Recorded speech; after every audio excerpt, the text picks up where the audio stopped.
भगवती वासुदेवाय। प्रेम से बोले विष्णु भगवान की जय। आज हम सुनेंगे कामदा एकादशी की व्रत कथा, फिर सुनेंगे एकादशी की व्रत कथा, फिर उसके बाद तुलसी माता की व्रत कथा सुनेंगे। तो आप सभी को सबसे पहले कामदा एकादशी की हार्दिक शुभकामनाएं। आप सभी पर भगवान विष्णु कृपा सदैव बनी रहे। जो भी इस कथा का श्रवण अंत तक करे और पूरा सुने, उस पर भगवान विष्णु अपनी कृपा सदैव बनाए रखे। तो दोस्तों चलिए आज सुनते हैं कामदा एकादशी की संपूर्ण व्रत कथा, जिसकी सुनने मात्र से ही समस्त मनोकामना पूर्ण होती है और सभी पापों का अंत हो जाता है। तो ध्यान पूर्वक इस कथा का श्रवण अवश्य करें। अगर आपको यह कथा पसंद आए तो लाइक जरूर करें, शेयर करें और कमेंट में विष्णु भगवान की जय, राधे राधे, जय श्री कृष्ण अवश्य लिखें। आपके मन में जो भी श्रद्धा हो उसे लिखकर कमेंट में और इस कथा को अंत तक अवश्य सुने। पौराणिक कथा के अनुसार भगवान श्री कृष्ण ने धर्मराज युधिष्ठिर को कामदा एकादशी की व्रत की कथा सुनाई थी। इनके अलावा भगवान राम के पूर्वज राजा दिलीप ने भी कामदा एकादशी का महत्व और कथा गुरु वशिष्ठ से सुनी थी। कथा के अनुसार प्राचीन काल में पुंडरीक नाम का एक राजा राज्य करता था। वह भोगीपुर नगर में रहता था। राजा प्रजा का ध्यान नहीं रखता था और हर वक्त भोग विलास में डूबा रहता। उसके ही राज्य में एक पति पत्नी रहते थे, जिनका नाम ललित और ललिता था। दोनों आपस में सच्चा प्यार करते थे। ललित राजा के यहाँ संगीत सुनाता था। एक दिन राजा की सभा में ललित संगीत सुन रहा था कि तभी उसका ध्यान अपनी पत्नी की ओर चला गया और उसका स्वर बिगड़ गया। इसे देखकर राजा पुंडरीक का क्रोध 7वें आसमान पर पहुंच गया और राजा इतना क्रोधित हुआ कि उसने क्रोध में आकर ललित को राक्षस बनने का श्राप दे दिया। राजा के श्राप से ललित मांस खाने वाला राक्षस बन गया। अपने पति का हाल देख ललिता बहुत दुखी हुई। पति को ठीक करने के लिए हर किसी से उपाय पूछती रही। आखिरकार थक हार कर वह विंध्याचल पर्वत पर श्रृंगी ऋषि की आश्रम पहुंची और श्रृंगी ऋषि से अपने पति का सारा हाल बताया। ऋषि ने ललिता को कामदा एकादशी का व्रत करने की सलाह दी। ऋषि ने कामदा एकादशी का व्रत का प्रताप बताया और ललिता से इस व्रत को करने को कहा।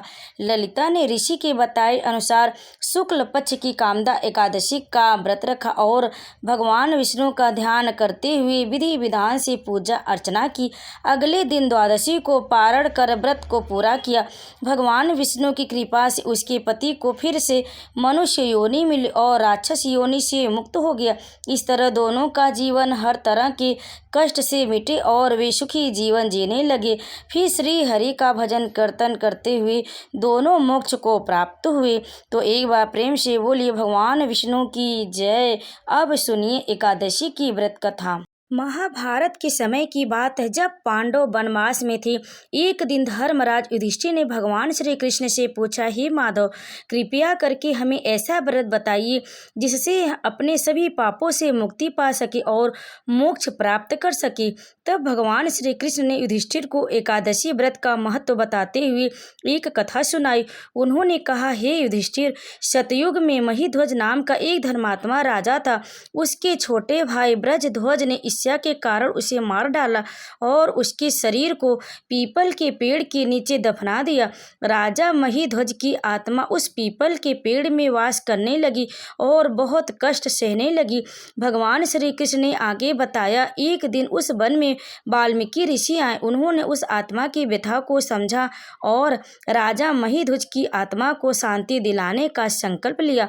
वाल्मीकि ऋषि ने माघ मास के कृष्ण पक्ष की एकादशी का व्रत किया और उसकी पुण्य फल से उस आत्मा को मुक्ति दिलाई। तब से यह माना जाता है कि एकादशी व्रत रखने से सभी पापों से मुक्ति मिलती है और आत्मा को मोक्ष की प्राप्ति होती है।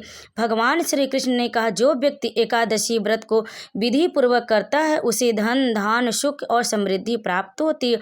इस व्रत के प्रभाव से व्यक्ति के सभी पाप समाप्त हो जाते और उसे विष्णु लोक में स्थान मिलता है। इस प्रकार एकादशी व्रत का महत्व जानकर युधिष्ठिर और उनके सभी भाइयों ने श्रद्धापूर्वक एकादशी का व्रत किया और भगवान श्री कृष्ण की कृपा से उनके सभी कष्ट दूर हो गए। तो एक बार प्रेम से बोलिए श्री विष्णु भगवान की जय। जय श्री कृष्ण। राधे राधे। अब सुनिए तुलसी माता की कथा।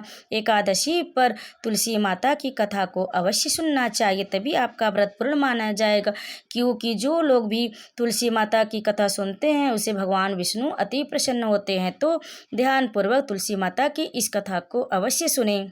तुलसी माता से जुड़ी एक कथा बहुत प्रचलित है। श्रीमद् देवी भागवत पुराण में इनके अवतरण की दिव्य लीला कथा भी बनाई गई। एक बार शिव ने अपने तेज को समुद्र में फेंक दिया। उससे एक महातेजस्वी बालक ने जन्म लिया।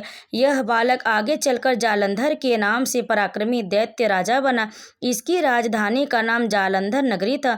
दैत्यराज कालनेमि की कन्या वृंदा का विवाह जालंधर से हुआ। जालंधर महाराक्षस था। अपने सत्ता के मद में चूर उसने माता लक्ष्मी को पाने की कामना से युद्ध किया, परंतु समुद्र से उत्पन्न होने के कारण माता लक्ष्मी ने उसे अपने भाई के रूप में स्वीकार किया। वहां से पराजित होकर वह देवी पार्वती को पाने की लालसा से कैलाश पर्वत पर गया। भगवान देवाधिदेव शिव का ही रूप धर कर माता पार्वती के समीप गया, परंतु मां ने अपने योग बल से उसे तुरंत पहचान लिया और वहां से अंतर्ध्यान हो गई। देवी पार्वती ने क्रुद्ध होकर सारा वृत्तांत भगवान विष्णु को सुनाया। जालंधर की पत्नी वृंदा अत्यंत पतिव्रता स्त्री थी। उसी के पतिव्रत धर्म की शक्ति से जालंधर न तो मारा जाता था और न ही पराजित होता था। इसलिए जालंधर का नाश करने के लिए वृंदा के पति धर्म को भंग करना बहुत जरूरी था। इसी कारण भगवान विष्णु ऋषि का वेश धारण कर वन में जा पहुंचे, जहां वृंदा अकेली भ्रमण कर रही थी। भगवान के साथ दो मायावी राक्षस भी थे, जिन्हें देखकर वृंदा भयभीत हो गई। ऋषि ने वृंदा के सामने पल में दोनों को भस्म कर दिया। उनकी शक्ति देखकर वृंदा ने कैलाश पर्वत पर महादेव के साथ युद्ध कर रहे अपने पति जालंधर के बारे में पूछा। तब ऋषि ने अपने माया जाल से दो बानर प्रकट किए। एक बानर के हाथ में जालंधर का सिर था तथा दूसरे के हाथ में धड़। अपने पति की यह दशा देखकर वृंदा मूर्छित होकर गिर पड़ी। होश में आने पर उन्होंने ऋषि रूपी भगवान से विनती की कि वह उसके पति को जीवित करे। भगवान ने अपनी माया से पुनः जालंधर का सिर धड़ से जोड़ दिया, परंतु शिव भी उसी शरीर में प्रवेश कर गए। वृंदा को इस छल का जरा सा भी आभास न हुआ। जालंधर बने भगवान के साथ वृंदा पतिव्रता का व्यवहार करने लगी, जिससे उसका सतीत्व भंग हो गया। ऐसा होते ही वृंदा का पति जालंधर युद्ध में मारा गया। इस सारी लीला का जब वृंदा को पता चला तो उसने क्रुद्ध होकर भगवान विष्णु को शिला होने का श्राप दे दिया तथा स्वयं सती हो गई। जहाँ वृंदा भस्म हुई वहाँ तुलसी का पौधा उगा। भगवान विष्णु ने वृंदा से कहा, हे वृंदा, तुम अपने सतीत्व के कारण मुझे लक्ष्मी से भी अधिक प्रिय हो गई हो। अब तुम तुलसी के रूप में सदा मेरे साथ रहोगी। जो मनुष्य भी मेरे शालिग्राम रूप के साथ तुलसी का विवाह करेगा उसे इस लोक और परलोक में विपुल यश प्राप्त होगा। जिस घर में तुलसी होती है वहाँ यम के दूत भी असमय नहीं जा सकते। गंगा व नर्मदा के जल में स्नान तथा तुलसी का पूजन बराबर माना जाता। चाहे मनुष्य कितना भी पापी क्यों न हो, मृत्यु के समय जिसके प्राण मंजरी रहित तुलसी और गंगा जल मुख में रख कर निकल जाते हैं, वह पापों से मुक्त होकर बैकुंठ धाम को प्राप्त होता। जो मनुष्य तुलसी व आंवले की छाया में अपने पितरों का श्राद्ध करते हैं, उनके पितर मोक्ष को प्राप्त हो जाते। उसी दैत्य जालंधर की यह भूमि जालंधर नाम से विख्यात हुई। सती वृंदा का मंदिर मोहल्ला कोट किशनचंद में स्थित है। कहते हैं कि इस स्थान पर एक प्राचीन गुफा थी जो सीधी हरिद्वार तक जाती थी। सच्चे मन से 40 दिन तक सती वृंदा देवी के मंदिर में पूजा करने से सभी मनोरथ पूर्ण होते हैं। तो एक बार प्रेम से बोले तुलसी माता की जय। आप सभी पर तुलसी माता की कृपा सदैव बनी रहे।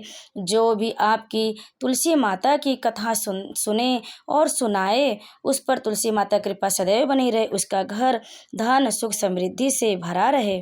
एकादशी के दिन तुलसी माता की इस कथा का श्रवण अवश्य करना चाहिए। एकादशी का महत्व बहुत अधिक होता है। एकादशी व्रत नाम के अनुसार ही हर महीने में एकादशी तिथि को आती है, इसलिए हर महीने में 2 एकादशी आती है जो शुक्ल पक्ष की और कृष्ण पक्ष की एकादशी कहलाती है। इस तरह साल में कुल 24 एकादशी होती हैं, लेकिन जब भी मलमास लगता है तो 2 एकादशी बढ़ जाती है जिसे पुरुषोत्तम मास की एकादशी कहते। ऐसे में मलमास जिस वर्ष लगता है उस साल एकादशी की संख्या 26 हो जाती है। हिंदू धर्म में एकादशी व्रत का बड़ा ही महत्व बताया गया और हर एकादशी का अपना अलग महत्व और लाभ भी समझाया गया। एकादशी व्रत को संपूर्ण श्रद्धा और भक्ति भाव से करना चाहिए। इसे करने से जीवन में सुख, शांति और समृद्धि आती है और भगवान विष्णु की कृपा प्राप्त होती है। तो एक बार प्रेम से बोलिए विष्णु भगवान की जय। जय श्री कृष्ण। राधे राधे। लक्ष्मी मैया की जय। तुलसी माता की जय। कथा को अंत तक सुनने के लिए आप लोगों का बहुत बहुत धन्यवाद। अगर आपको हमारी कथा पसंद आई हो तो वीडियो को लाइक करें, शेयर करें और कमेंट में जय श्री कृष्ण राधे राधे अवश्य लिखें। आप सभी पर श्री विष्णु भगवान की कृपा सदैव बनी रहे। आप सभी को कामदा एकादशी की हार्दिक शुभकामनाएं। जय श्री कृष्ण।